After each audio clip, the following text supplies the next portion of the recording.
sound, not the words, not the lyrics, because we often think, too many rock critics are English majors as far as I'm concerned. They only talk about the lyrics.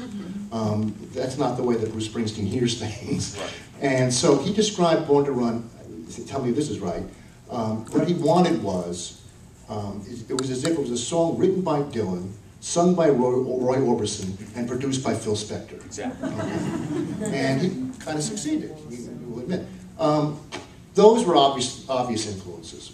What were some of the other influences that were kicking around, Bruce? I mean, Dylan is too much, I think. People talk about that too much. It's too easy. What else was he listening to? What else was he trying to infuse into his music at that point? At that point? Yeah. You know, Bruce grew up with those great 60s pop bands and rock and roll sides. And so, you know, I think Brian Wilson is a huge influence. And obviously the sonic, you know, factor in Born to Run is it's both Phil Spector, but it's also Brian Wilson, who expanded on Spector's sound in a way that was, you know, far more imaginative in some ways than Spector.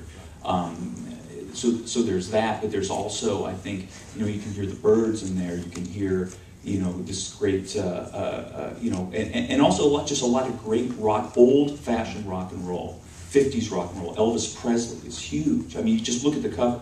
He's wearing that Elvis button, which is a big sign, but he's also got the leather jacket for the first time. He's got the t-shirt and the jeans, and what I think the real sort of magical thing that he put together, which appeals, I think, to English majors such as myself, I'm sorry, but it's true. Sorry.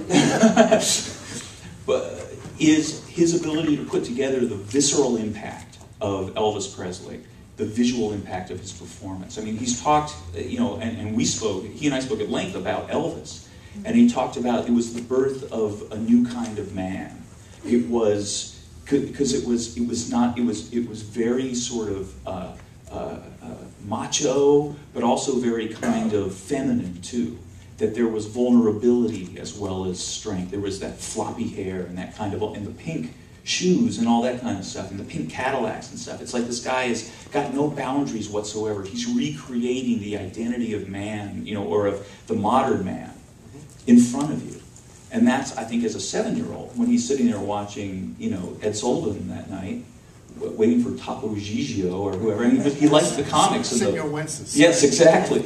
This guy comes up and he's like, you know, and his mom felt the same way, which is important. Adele Springsteen was, you know, she had the AM radio on all the time, and she's pulling in stations from New York and Philadelphia. He's growing up with great soul music, with great pop music, and, you know, Adele's family, she and her sisters were dancers.